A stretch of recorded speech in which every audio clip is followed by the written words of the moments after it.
क्या आपने कभी सोचा है फूलों के बाग में रहने वाली छोटी छोटी परियां किस तरह अपने जादू से फूलों को जिंदा रखती हैं।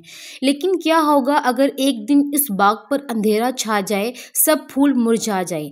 आइए आज हम आपको दिखाते हैं एक हैरत अंगेज कहानी, बाग में परियों का सफर। एक खूबसूरत बाग था जहां रंग बिरंगे फूल खिलते थे। हर फूल से खुशबू फैलती थी, हर कोना जिंदगी से भरा हुआ दिखाई देता था। इस बाग में छोटी छोटी परियां रहती थी जिन्हें बाग की परियां कहा जाता था। वो दिन रात फूलों की देखभाल करती, तितलियों के साथ खेलती, पानी की बूंदों को मोतियों की तरह सजाया करती थी। एक दिन परियों की मलका ने सबको जमा किया और कहा, मेरे बच्चों, अब वक्त आ गया है, हम एक नए सफर पर निकलें। हमें बाग के उस हिस्से की तरफ जाना होगा जहां सूरज की रोशनी नहीं पहुंचती, वहां के पौधे सूखने लगे हैं, हमें उन्हें बचाना है। परियां खुशी खुशी तैयार हो गई। वो अपने नन्हे परों से उड़ती हुई अंधेरे हिस्से की तरफ चल पड़ी।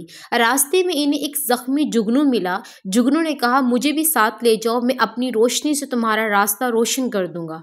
परियों ने जुगनू को साथ लिया। अब रास्ता रोशन हो गया।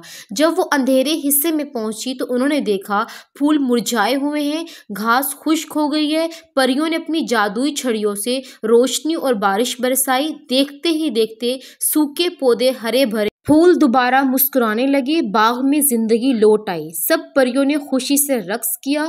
जुगनू ने भी रोशनी की चमक बखेर दी। मलका परी ने कहा, ये हमारी दोस्ती और हिम्मत की जीत है। जब हम सब मिलकर काम करें तो कोई अंधेरे बाग को बर्बाद नहीं कर सकता। यूं बाग की परियों ने न सिर्फ अपने घर को बचाया बल्कि ये सीखा कि एक साथ मिलकर हर मुश्किल आसान हो जाती है।